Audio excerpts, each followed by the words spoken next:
J'espère qu'on m'entend bien, mais a priori oui, ça a l'air de fonctionner. Ma voix est un peu enrouée, mais ça devrait aller. Voilà. Bonjour à tous et à toutes. Alors, aujourd'hui, nous allons parler d'un des canulars les plus célèbres de l'histoire de l'art du XXe siècle. Nous sommes dans les années 1910. Cette blague, imaginée pour tester les limites d'un certain establishment culturel, a consisté à faire passer un objet grossier, trivial, pauvre dans sa facture, comme le chef-d'œuvre d'un artiste totalement imaginaire, et de tenter de l'exposer dans un salon artistique. Pourtant, le nom de l'artiste aurait dû mettre la puce à l'oreille. De façon plus ou moins cryptée, le nom de l'artiste avait une sonorité un peu bête, au sens même de bestial, d'animalier, et faisait appel à la culture populaire. Cette action clandestine a nécessité la complicité de certaines personnes directement impliquées dans l'organisation de ce salon. Le canular aurait presque pu devenir un non-événement s'il n'y avait pas eu toute une campagne médiatique opérée par les mêmes membres de cette conjuration. L'objet de ce canular est d'ailleurs assez insaisissable, inclassable par sa nature même. Malgré ses visées parodiques clairement annoncées, cet objet pose finalement les questions les plus profondes en histoire de l'art et qui ont été posées à plusieurs reprises lors des conférences lors de ce festival. Celle de l'originalité, celle de l'unicité de l'œuvre d'art. Quand et comment un objet devient-il de l'art? Quels sont les critères? Y a-t-il des qualités intrinsèques? Ou un objet ne devient-il vraiment artistique qu'en fonction d'un certain contexte, notamment celui de son exposition, validé par une institution légitime?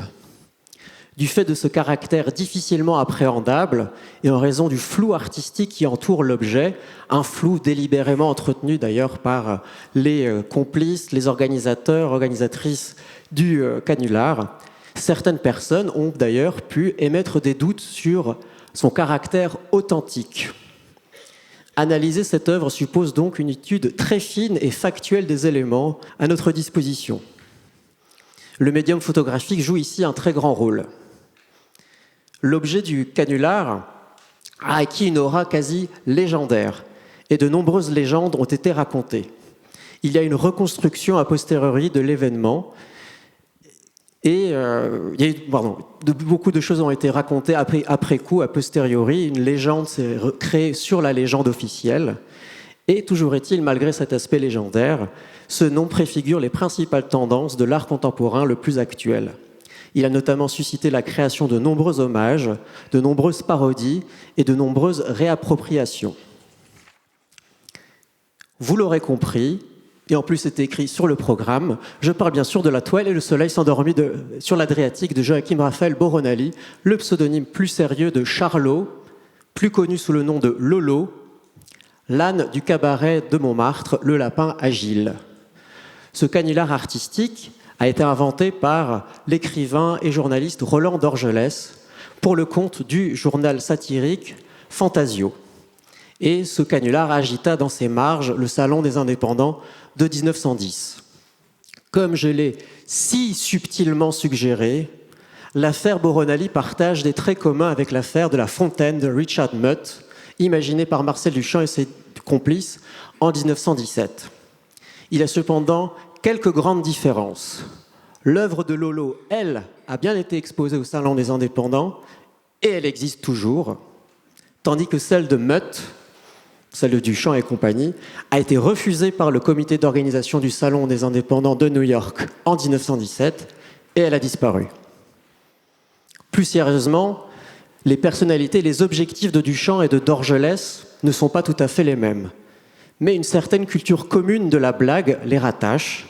Rappelons par ailleurs que Marcel Duchamp, comme plein d'autres artistes des avant-gardes du début du XXe siècle, a eu une première carrière artistique en réalisant notamment des dessins pour la presse humoristique. L'affaire Boronali est un canular au carré. En effet, des micro-événements, des scories, des anomalies viennent un peu polluer la compréhension de cet événement. Et je parle à dessein d'un événement, puisque c'est justement ce caractère événementiel qui pose problème. L'événement a occulté l'objet lui-même. Cette présentation repose sur un mémoire effectué il y a quelque temps déjà, consacré à la réception des avant-gardes dans le journal Fantasio. Il a été agrémenté et enrichi de recherches plus récentes. Il me faut aussi citer parmi les sources bibliographiques principales un article majeur, celui de Daniel Grojnowski, grand spécialiste de l'esprit fumiste. Et il me faut aussi citer un mémoire de recherche très poussé et très fouillé de Christelle Martin, entièrement consacré à l'affaire Boronali. Il s'agit maintenant, à présent, de démêler le vrai du faux, de démystifier la mystification et d'interroger les différents stratagèmes employés par les commanditaires de ce canular. Trompeurs et trompés ne sont pas forcément ceux qu'on l'on croit. Petit rappel du plan. Donc, après un premier rappel des faits, nous pisterons dans un second temps les faux semblants qui entourent l'affaire et enfin nous évoquerons la postérité de ce canular devenu légendaire. Les faits. Nous sommes en mars 1910. L'écrivain et journaliste Roland Dorgelès a 24 ans. Il vient d'être embauché par les journaux humoristiques Le Rire et Fantasio.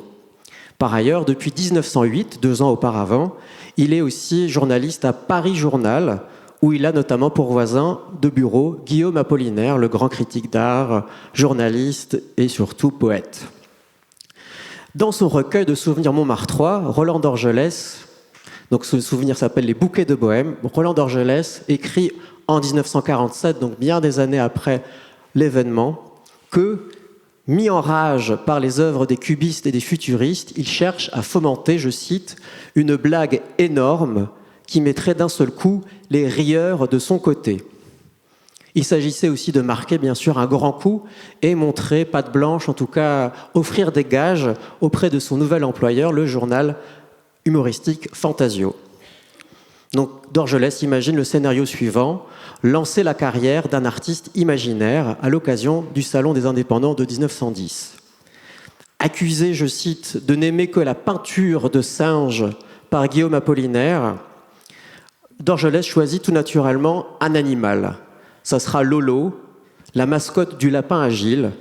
Le Lapin Agile, donc ce cabaret qui existe encore aujourd'hui, qui était un haut lieu de la bohème artistique. Son propriétaire s'appelle Frédéric Gérard et c'est une personnalité importante du Montmartre de l'époque. On le surnommait le Père Frédé. Et il avait un âne qui avait 16 ans en 1910. Le 8 mars 1910, Dorgelès, accompagné de Jean Aubry, qui est rédacteur à Fantasio, mais aussi accompagné par André Varnaud, un chroniqueur régulier du monde artistique au journal Comédia, vont au Lapin Agile. Ils demandent au Père Frédé de lui emprunter, que le Père Frédé leur prête Lolo. Un pinceau est ficelé au bout de la queue de l'âne. Il dispose une toile blanche sur un escabeau. Pour pousser Lolo à agiter sa queue, à disperser de façon aléatoire des coulures sur la toile, il est nourri de carottes, de choux et même de tabac. C'est quelque chose qui revient souvent dans les souvenirs. Lolo aimait beaucoup le tabac. Le changement de couleur est bien sûr opéré par les humains, tout comme le déplacement de la toile pour que la queue puisse se déplacer tout le long, sur toute la surface de la toile. Donc, Dorgelès, Jean Aubry et André Varnaud sont ensuite rejoints par des voisins du Lapin Agile. On retrouve le peintre Pierre Girieux, la chanteuse Suzanne Turtache, qui était apparemment un modèle récurrent de Pierre Girieux, qui est plutôt connu sous le nom de Coccinelle. Et parmi les voisins, il y a aussi le dessinateur et humoriste Charles Gentil. Le tableau est achevé. On le voit, il est composé en 2 zones principales. Un ciel rouge, jaune et orangé dans la première zone et la mer dans un bleu un peu plus foncé dans la deuxième zone. Et au centre, des éléments un peu disparates, un peu graphiques, qui ont l'air un peu plus aléatoires et qui font vaguement peut-être penser à un coucher de soleil où on peut même voir la silhouette d'un navire. Un photographe fait des prises de vue et un huissier de justice est même mandaté pour constater l'événement, daté donc du 8 mars 1910 et enregistré, le procès est enregistré le 11 mars 1910.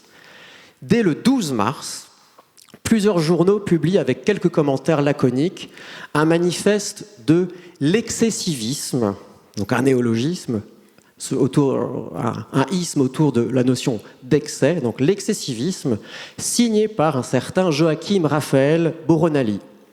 Ce texte est un pastiche du manifeste du futurisme de Marinetti, publié en 1909. Il y a des formules emphatiques, des hyperboles, et on note surtout une présence accrue, nombreuses références au motif du soleil. Là, je peux vous citer un extrait. « Vive l'écarlate, la pourpre, les gemmes coruscantes, tous ces tons qui tourbillonnent et se superposent, reflet véritable du sublime prisme solaire. Vive l'excès, tout notre sang à flot pour recolorer les aurores malades. » Ces références solaires évoquent bien sûr le sujet du tableau qui est, en théorie, un coucher de soleil. Mais tout cela évoque aussi des grandes tendances de la peinture moderne. On peut penser par exemple à Impression au soleil levant de Claude Monet et plus tardivement le divisionnisme, le fauvisme, les tableaux d'inspiration électrique, cosmique, solaire, du futurisme ou encore de Robert et Sonia Delaunay. Le 15 mars, la revue Fantasio annonce dans sa rubrique La Potinière, donc là où sont publiés les potins, la présence prochaine d'une œuvre d'un peintre originaire de Gênes, donc du nom de Joachim Raphael Boronali, qui est, précise le journal, en peinture ce que Marinetti est en littérature, et dont le tableau fera immanquablement sensation au prochain Salon des Indépendants. Mais cet artiste se complaît, je cite toujours, dans le mystère. Son atelier demeure clos, on le dit très jeune, d'autres le disent très laid. Le 18 mars, toujours en 1910, le Salon des Indépendants ouvre. Le tableau figure dans la salle numéro 22. La réaction de la presse, pourtant intoxiquée en amont par l'envoi du faux manifeste, ne sont pas nombreuses.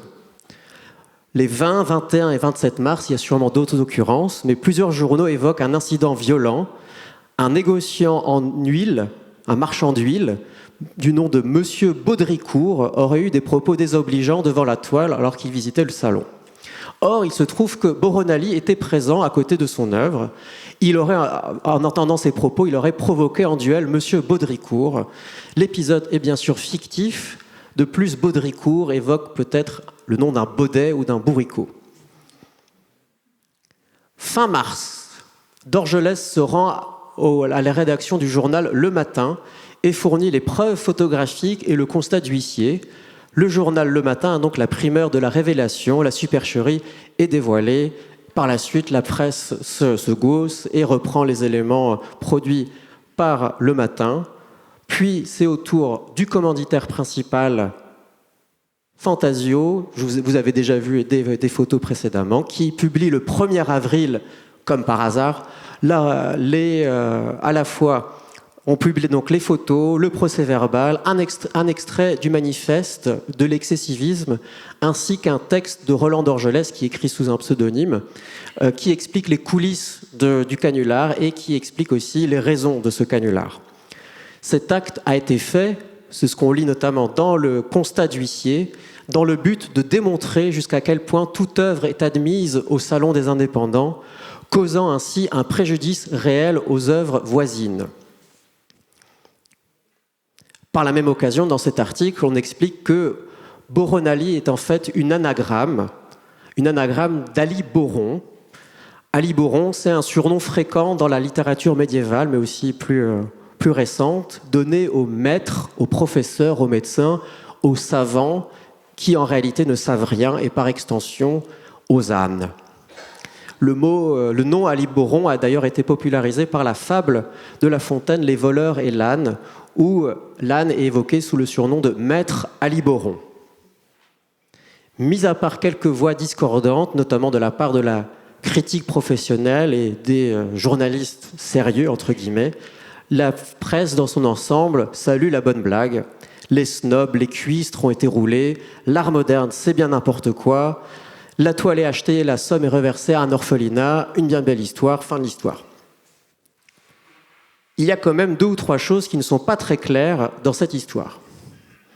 J'ai parlé d'un canular au carré, puisqu'on est en droit de se demander qui trompe qui. Tout d'abord, de façon prosaïque, et pour répondre sûrement à une question qui vous taraude depuis tout à l'heure, non, Lolo n'a pas peint ce tableau tout seul. Il a été largement aidé. Le constat d'huissier lui-même parle d'une toile dont un âne sera le principal auteur. Dans son témoignage publié en 1947, Dorgelès enjolive un peu en laissant entendre que c'est bien les seuls mouvements de la queue de l'âne qui ont recouvert toute la toile. Autre point un peu étrange, en étudiant les photos anciennes publiées au moment de la révélation du canular, d'autres questionnements émergent. Quand on compare les reproductions, je ne sais pas si on les voit très bien, quand on compare les reproductions, on peut être en effet troublé. Le sens de lecture ne semble pas le même d'une reproduction à une autre, et l'emplacement de la signature qu'on voit par exemple ici dans les deux grandes reproductions ne correspondent pas à l'emplacement actuel du tableau que l'on connaît aujourd'hui. Daniel Grojnowski a même émis l'hypothèse que la toile conservée actuellement à Milly-la-Forêt serait un faux, voire même un faux. Christelle Martin, qui a donc rédigé ce mémoire très détaillé, a pu consulter des archives à Milly-la-Forêt qui conclurait que l'actuelle toile serait bien celle présentée en 1910. Il y a notamment l'acte d'achat, les factures qui documentent l'acte d'achat par le peintre humoriste André Maillot en 1910, qui a acheté cette toile à la fin du salon. Cette toile est rachetée en 1953 par Paul Bédu, qui a légué sa collection à Milly-la-Forêt, donc qui est aujourd'hui à l'espace culturel Paul Bédu à Milly-la-Forêt, donc pas très loin d'ici finalement. Christelle Martin, dans son mémoire d'études, suggère que la signature qu'on voit ici, là j'ai délibérément inversé la reproduction, c'est une reproduction de 1910 que j'ai inversée pour comparer avec la toile qu'on connaît actuellement. Donc Christelle Martin suggère que cette signature a été faite après coup par une retouche de la photographie avant d'être publiée dans le journal. Mais il y a d'autres mystères, d'autres zones d'ombre. Il y a certaines zones, comme vous voyez, qui ne correspondent pas. On a même l'impression que les valeurs chromatiques sont inversées, puisque les valeurs un peu plus foncées sont claires dans la version noir et blanc et inversement. Et peut-être que le tableau, j'ai pas forcément de réponse, le tableau a pu être modifié après la prise de vue, avant d'être exposé, ou bien ces retouches. Est-ce qu'il y a eu des retouches sur la peinture beaucoup plus tardives? Je n'ai pas forcément de solution.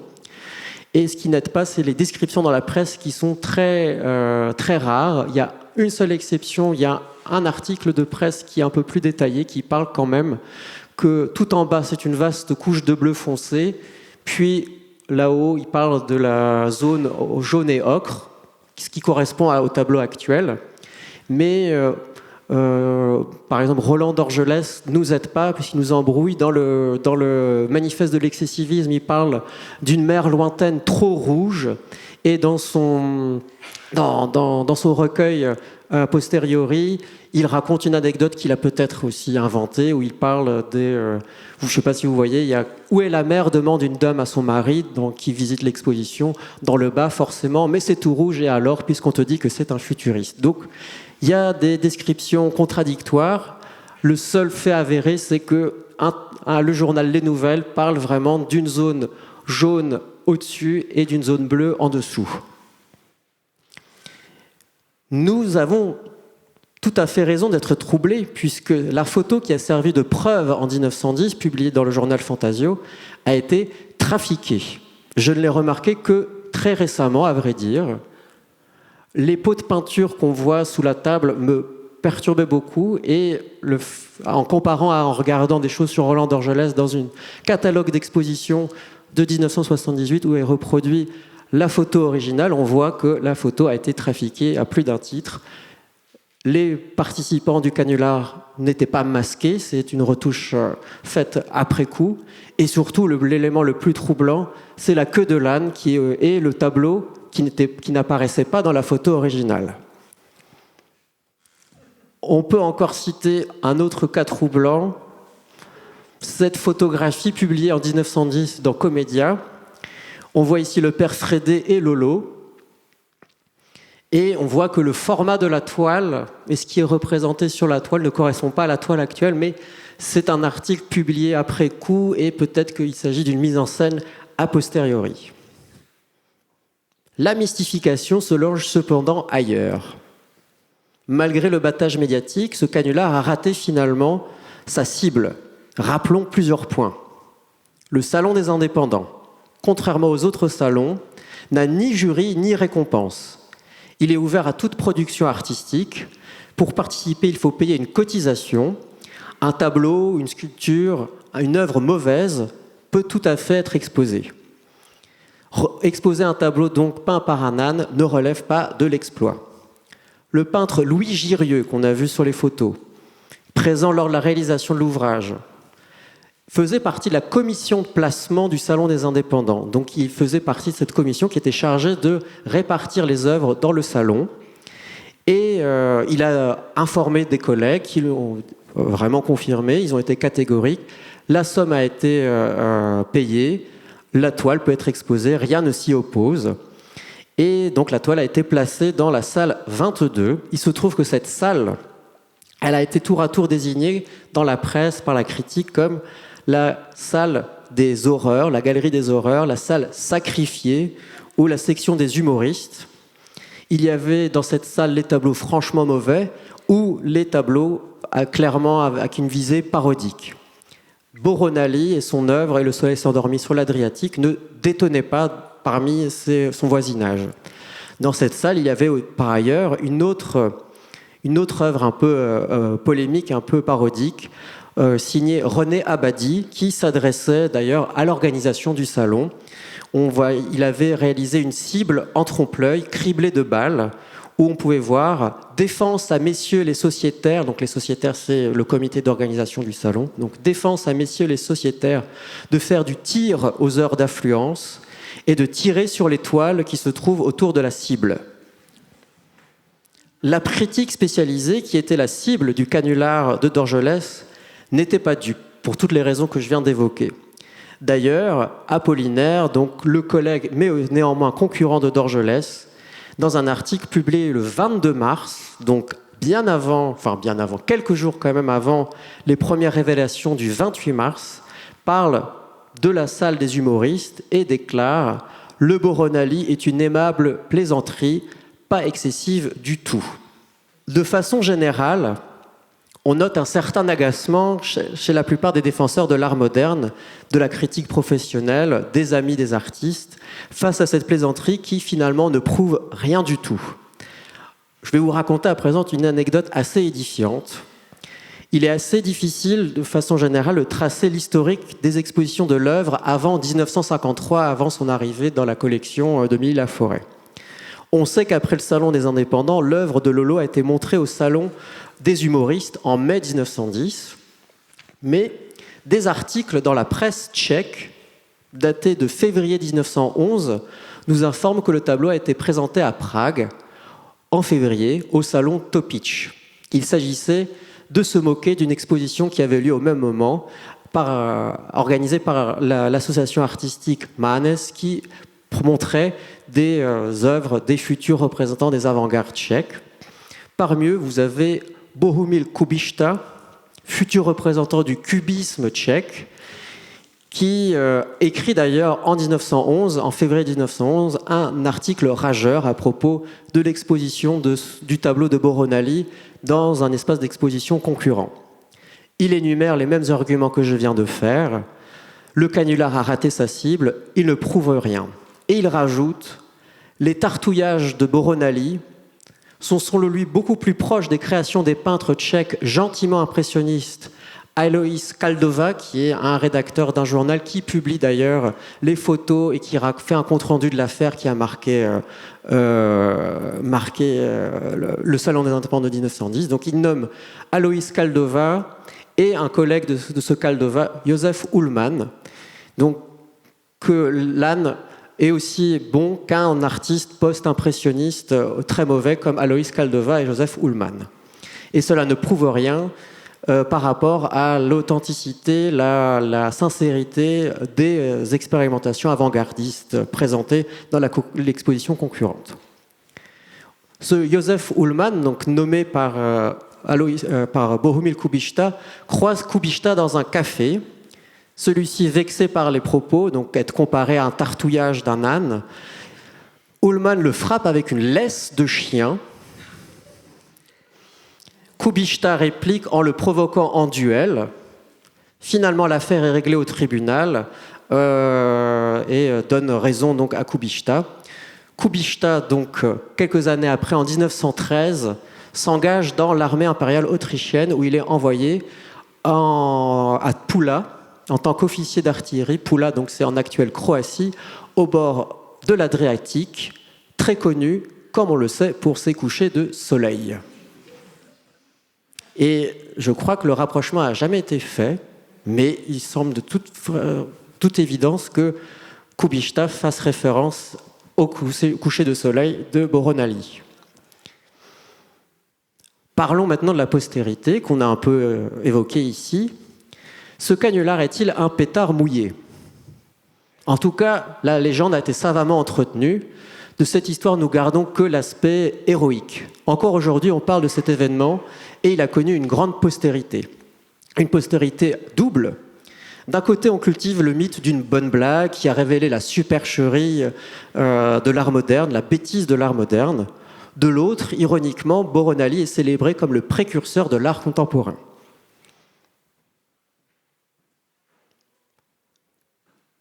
J'ai oublié une diapositive, mais c'est pas grave, je pourrais vous montrer. Je voulais montrer une diapositive d'une carte postale du carnaval de Nice de 1931, où vous voyez un char dédié à Boronali. En 1931, donc bien après l'affaire, on continue de s'amuser de cette vieille histoire en fantasmant un peu un temps révolu, celui de d'avant la Première Guerre mondiale, de cette belle époque qu'on mythifie. Je propose donc un bond dans le temps. Donc, désolé pour le petit contretemps. Donc, faisons un bond dans le temps avec un autre avatar de Boronali, cette toile très étrange, signée Colette Bonzo, donc autrice du tableau choc du Salon des Indépendants de 1963. Je cite un article de la presse de l'époque. Il s'agit des bouffons de la peinture, où elle se moque des partisans de l'art abstrait. Quelques années auparavant, Colette Bonzo, avec la complicité de son mari, le docteur Elie Bonzo-Kalis, a imaginé un canular artistico-médical. En 1959, dans une revue scientifique, le docteur Elie Bonzo-Kalis, donc le mari de Colette Bonzo, explique avoir découvert le syndrome de l'abstract stress, une forme d'hypertension artérielle dont souffrent les créateurs et créatrices d'œuvres non figuratives. Cette fausse information fut particulièrement relayée par la presse généraliste à travers le monde. Ici, dans le tableau de Colette Bonzo, on voit Boronali qui est même nommé. On voit sur la selle, il y a écrit le nom en lettres dorées sur une selle rouge, le nom de Boronali, donc un âne, sur lequel est juché une guenon, une référence à Betsy, un chimpanzé peintre qui avait beaucoup été médiatisé dans les années 1950 aux États-Unis. De façon générale, dans les années 50-60, la primatologie s'est beaucoup intéressée à la peinture de singes et des commentateurs ont souvent comparé les productions des singes avec celles de l'expressionnisme abstrait contemporain. Même le grand historien de l'art Erwin Panofsky a pu dire en 1957 qu'il n'y avait, je cite, aucun moyen méthodologique pour distinguer la production de Betsy de celle de Jackson Pollock. C'était bien entendu du persiflage puisqu'il n'avait pas beaucoup d'estime pour l'art abstrait en particulier. Restons dans les années 1960 et restons avec la peinture de singe avec un autre canular, celui de Pierre Brassot. Ce canular a été imaginé par le journaliste suédois Åke Axelsson du journal Göteborg Tidningen et l'artiste et galeriste Yngve Foukegaard. Ce canular est une réminiscence directe de l'affaire Boronali. Rappel des faits, en février 1964, dans la galerie Christina à Göteborg, une exposition d'artistes internationaux abstraits organisée, dont un artiste français du nom de Pierre Brassot. La supercherie est révélée un peu plus tard dans la presse. Pierre Brassot est en fait un chimpanzé du zoo de Borås, donc en Suède, du nom de Peter.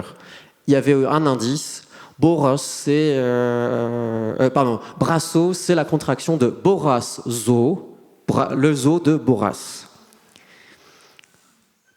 Nous avons donc la postérité, on va dire, qui rejoue, qui s'amuse qui utilise les mêmes moyens que Dorgelès et de ses complices pour se moquer de l'art actuel, de l'art contemporain. Mais vous avez aussi toute une postérité, pour dire les choses un peu vite, avant-gardiste de Boronali. Elle est vraiment pléthorique, probablement au détriment de Dorgelès lui-même. Malgré l'intention évidemment parodique et polémique du canulaire de Dorgelès, qui visait à se moquer, à dénigrer l'art des avant-gardes de l'époque, la toile de Lolo fait partie désormais de l'histoire du modernisme et de l'art actuel. Les liens entre la caricature, la parodie et le développement de l'art moderne ont été bien souvent étudiés. Humoristes et artistes se nourrissent mutuellement et parfois, on l'a cité avec Marcel Duchamp, il y a des artistes qui ont cette double casquette. L'univers, l'environnement de Montmartre est propice d'ailleurs à ce genre d'hybridation. Subversion, simplification à l'extrême, attitude antidogmatique, voire attitude régressive, volontaire, sont autant d'éléments un peu en commun entre l'art parodique, les humoristes, la caricature et les artistes des avant-gardes et l'art contemporain. La culture du canular est centrale pour beaucoup d'artistes, en particulier Dada, on l'a évoqué de façon implicite avec Marcel Duchamp, et ses descendants. Nous n'avons pas forcément le temps de tout analyser, mais je peux vous faire un petit passage en revue de cette postérité avant-gardiste. Un premier cas intéressant, c'est le groupe avant-gardiste La Queue de l'Âne, actif en 1911 et 1912 dans l'Empire russe, avec Mikhail Larionov et Natalia Goncharova en tête de file. Le nom de ce groupe à orientation néo-primitiviste fait directement référence à l'affaire Boronali. Et là, je vous ai mis une carte postale de 1917 qui date de la révolution de février 1917, où on voit Natalia Goncharova présentée comme l'inspiratrice des prochaines queues. Je ne sais pas s'il y a un sous-entendu, s'il y a un jeu de mots. Je laisse la question ouverte. Il faut que je me replonge dans les dictionnaires d'argot franco-russe. Mais il y a probablement quelque chose. Mais ça, c'est un exemple assez tôt dans la réception avant-gardiste, on va dire, de l'affaire Boronali. Finalement, c'est plutôt toute la génération néo-dada, post-duchampienne, pour parler vite, après les années 60, que les artistes vont se réapproprier l'œuvre de Boronali. Parmi ceux-ci, vous avez Raymond Ins, qui est un des membres du groupe des Nouveaux Réalistes, qui va notamment faire une exposition en 1989 qui s'appelle « Hommage à Boronali ». Et dans cette exposition, il y aura des rééditions dans une exposition rétrospective en 2001.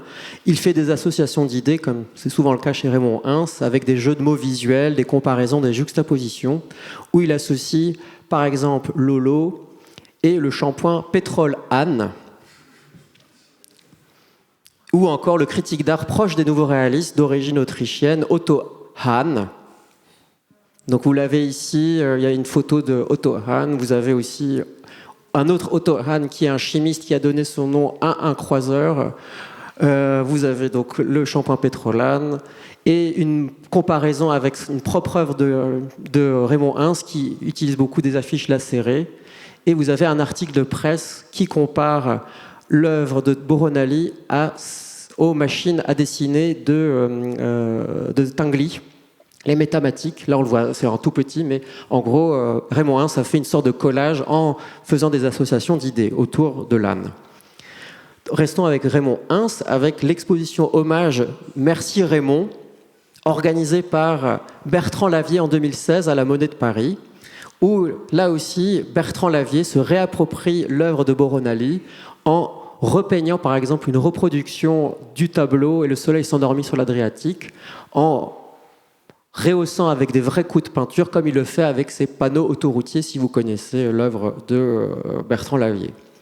On peut aussi citer plus rapidement cette œuvre de Xavier Boussiron et Arnaud Labelle-Rojoux, où on voit un âne plus ou moins naturaliste, assis sur, je ne sais pas trop ce que c'est, une sorte de bloc avec une couverture rouge, et il tient entre ses pattes, je ne sais pas si on dit jambes pour un âne, comme pour un cheval, je laisse ça aux spécialistes, en train de tenir son œuvre et regardant vers un portrait d'Antonin Artaud. On peut citer aussi d'autres réappropriations, pas des citations directes de l'œuvre, mais plutôt une citation du procédé artistique avec Alain Snayers qui, à l'invitation de l'artiste Ben, pour la rétrospective qui avait lieu à Nice en 2012, la rétrospective Ben, donc, qui s'appelait, je l'ai noté, Ben Nice, voilà. Ils vont faire, pour utiliser le jargon, un reenactment, donc une reconstitution du happening, pour utiliser encore du jargon. Donc, ils refont l'événement en réalisant une autre version, et le soleil s'endormit à Nice, avec un âne surnommé Lolo 2. Puis en 2013, avec la complicité d'Alain Biet, toujours Alain Snayers réalise Et le soleil s'endormit sur la Loire, cette fois-ci pour la création de la fondation du doute de Ben dans la ville de Blois. Cette fois-ci, Lolo 3 est en fait un âne jupon. Vous connaissez peut-être les chevals jupons. Et là, c'est un âne jupon. Donc, la photo parle d'elle-même. Et voilà. On peut également citer Julien Blaine, qui est un poète et un ancien artiste qui faisait beaucoup de performances, enfin qui arrêtait la performance, mais qui était surtout connu pour ça, qui a une relation particulière aux ânes et qui accorde une place bien sûr importante dans son recueil consacré aux animaux artistes, publié en 2022. Terminons ce passage en revue et je remercie une personne présente ici qui m'a montré ce happening très très récent, donc on est en avril 2025, qui a eu lieu dans un magasin Ikea à la Max, près de Metz. Un artiste du nom de Donkey, donc Anne en anglais, il y a accompli, je cite, un braquage artistique. Rien n'a été volé, au contraire, son acte a consisté à déposer des photos d'une de ses œuvres, la chaise Mouton, un peu partout dans le magasin Ikea.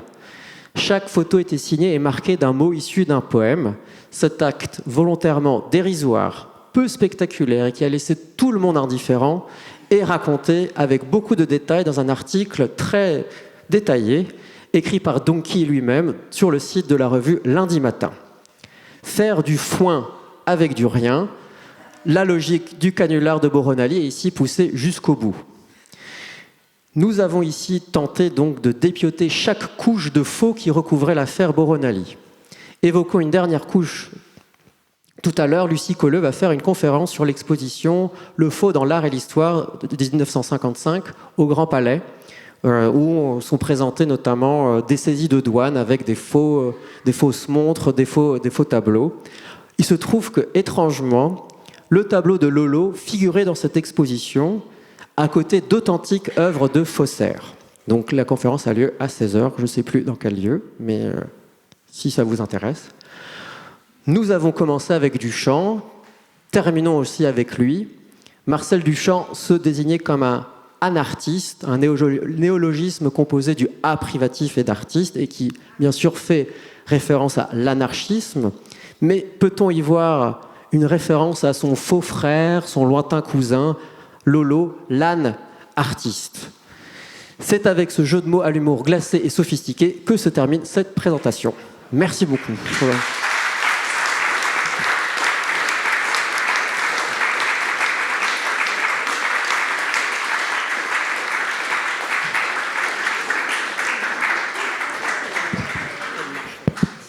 Merci beaucoup, Maximilien. Alors, y a-t-il des... Je vais essayer de vous voir de loin. Y a-t-il des questions, des remarques? Oui.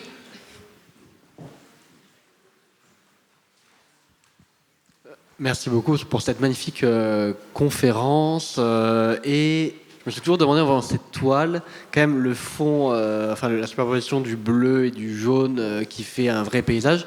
Est-ce que c'est un fond qui a été fait volontairement, et on aurait, en tout cas on peut avoir des doutes, par Roland d'Orgelès pour quand même donner un aspect paysager général à la toile avant que l'âne vienne mettre quelques coups de peinture? Ou est-ce qu'au contraire, à quel point on sait comment le tableau a été préparé par potentiellement les artistes, à quel point en fait on a un vrai tableau d'âne où on a une supercherie.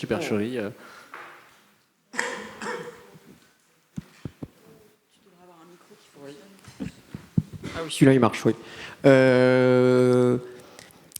Le seul élément tangible, c'est le procès verbal. C'est très difficile de savoir quand est-ce qu'il a été... Enfin, un procès verbal, c'est quand même un acte juridique important. Et il y a écrit déjà, afin de prouver que toute œuvre est admise, etc., on va réaliser une œuvre dont l'âne serait le principal auteur, et dont le titre serait « Et le soleil s'endormit sur l'Adriatique », qui donne l'impression que le titre était déjà, et la thématique était déjà pensée en amont, d'où peut-être cette première toile préparatoire pour faire un paysage et éventuellement gloser autour d'une supposée italianité de l'auteur qui vient de Gênes, voilà, l'Adriatique, etc. Donc il y a une fausse spontanéité a priori, mais ça globalement c'est la principale chose qu'il faut retenir. Oui. Mais bien sûr, et ça a été noté par plusieurs auteurs dès l'exposition, notamment moi je pense à Bohumil Kubishta, mais c'était aussi écrit par d'autres. Ce n'est pas l'âne qui a peint tout seul le tableau. Voilà. Oui. Oui, je viens vers vous. Bonsoir, merci pour cet exposé vraiment passionnant. Moi, j'ai une question plus sur le temps, l'époque, la période précise où ça s'est passé. Parce que 1910, c'est l'année des grandes inondations, où Paris a été inondé très gravement. Donc, ça s'est passé au printemps, ça s'est passé à quelle période en mars exactement 1910, et les inondations, c'est quand? C'était en hiver, évidemment, au mois de janvier-février, les inondations. J'avais pas pensé à... Et si, parce que l'impact a dû être intéressant quand même. Les gens avaient vécu un moment dramatique. Hein. Jamais on n'a connu une telle inondation. J'imagine que Montmartre était épargné. Voilà. Ouais. Parce que, oui, Montmartre, pas encore, oui, par chance. Parce que si Montmartre est sous les eaux, c'est mauvais signe. Mais est-ce que c'était aussi pour justement un peu, comment dire, distraire les gens et leur faire oublier cette période si dramatique, finalement? Cette espèce de plaisanterie. Est-ce qu'il y a eu un rapport avec ça? Est-ce que ça a été mis en relation ou pas? J'ai vu des interprétations qui comparent ça à des canaux vénitiens, à une peinture vénitienne, mais c'est intéressant, je n'avais pas à mesurer. En plus, le Grand Palais où est exposé, c'est au bord de Seine, donc j'imagine que ça venait tout juste d'être déblayé. Oui. Non, j'ai pas vu trace de lien avec les inondations de Paris, mais c'est très intéressant. J'ai pensé que ça pouvait être justement une façon d'égayer la situation qui avait été vraiment dramatique. Hein. Paris avait risqué gros, là. Le Louvre, on avait dégagé justement les peintures du Louvre. Et c'est à partir de là qu'on a pensé justement à envoyer les œuvres d'art en cas de risque d'inondation ailleurs. Le Louvre Lens sert à ça d'ailleurs. Bah oui. A été pensé aussi dans cet esprit-là. Je n'avais pas pensé à ça, mais je vais regarder du côté aquatique, de l'interprétation aquatique. Merci, voilà. C'était passionnant. Et on va retourner à l'espace Paul Bédieu avec plus d'intérêt. Elle n'est pas montrée en ce moment. Il n'est pas en ce moment. Elle est en ce moment, je voulais faire un pèlerinage express, mais elle est en ce moment dans une expo à la Fondation Michel-Édouard Leclerc, à Landerneau, pour une expo sur l'animalité, qui ouvre le 14 juin. Voilà. Merci beaucoup, en tout cas, c'était passionnant. Merci. Si vous passez vos vacances en Bretagne, vous aurez la possibilité d'aller voir l'œuvre à l'espace à Landerneau, à l'espace Leclerc. D'autres questions? Oui, pardon. Merci beaucoup pour cette perspective. On pourrait ajouter peut-être que Roland d'Orgelès n'en était pas à son premier canular. Parce que si j'ai bonne mémoire, il s'était présenté au Louvre pour aller se raser. Oui. En compagnie d'un huissier, là aussi, pour faire constater que son reflet empêchait de voir la Joconde. Oui. Voilà. En gros, oui. J'avais pas forcément le temps d'évoquer les autres canulars, mais les canulars artistiques ça le situe dans cette tradition. Il a fait au moins 2 canulars au Louvre. Un premier, est-ce que c'est un canular, en tout cas un happening, où il se rase devant la vitre qui vient d'être placée devant un portrait de Rembrandt, où il va utiliser le reflet pour se raser, pour protester contre le fait qu'on puisse plus voir les œuvres en vrai. Et un autre canular fait après le scandale du vol de la Joconde, il va installer une fausse œuvre dans une vitrine dans la section de la Magnésie du Méandre, dans la section Asie mineure. Donc une œuvre d'un sculpteur de Montmartre qui a pourri dans un jardin en plâtre et il l'expose clandestinement. Il revient, l'œuvre est toujours là, il fait venir des photographes, encore toujours l'idée de preuve. C'est important, il vient avec des photographes, il fait un scandale, en disant mais vous voyez bien que c'est un faux, c'est n'importe quoi, les gardiens l'empêchent de récupérer la sculpture, etc. Voilà, c'est 1912. Et pour le rasage, je ne sais plus. Je crois que c'est 1907, sauf erreur. Ok. Voilà. Mais j'avais une question, vous avez évoqué la personnalité d'André Maillot, qui est l'acquéreur de la toile. Est-ce que vous avez une information sur les raisons pour lesquelles... vous avez évoqué qu'il était aussi humoriste, effectivement, il fait de la peinture aussi anti-moderniste, autant que je me souvienne. Mais est-ce que vous avez des précisions sur cet achat? Pas autant que je voudrais, mais ça pourrait être réglé. Mais il fait effectivement il est surtout connu pour des œuvres parodiques. Il a fait notamment des œuvres à plusieurs lectures où vous avez la même scène représentée. Je ne sais plus comment s'appelle cette œuvre, mais c'est pour plaire à tout le monde. Donc c'est une scène intérieure intime et où vous avez une version naturaliste, cubiste, enfin pseudo-cubiste, futuriste, modern style, etc. C'est plutôt un artiste déjà porté sur une certaine mystification, en tout cas une parodie, une dérision. Et donc c'est probablement parce que c'est une bonne blague qu'il a... Enfin une vraie fausse bonne blague, comme vous l'aurez compris, qui a raté sa cible. C'est probablement pour ça. Mais j'ai pas plus d'éléments. Y a-t-il d'autres questions ? Si ça vous intéresse, j'ai le journal Fantasio entre les mains. Si vous voulez le voir après, on doit laisser l'espace. J'ai aussi le Paris Match qui reproduit les œuvres de Pierre Brassot, donc le singe peintre, le génie de la tartouille, et des cartes postales du carnaval de Nice que vous pourrez regarder peut-être après, si vous avez d'autres questions. Merci beaucoup, Maximilien Teinart. Merci à toutes et tous. Merci.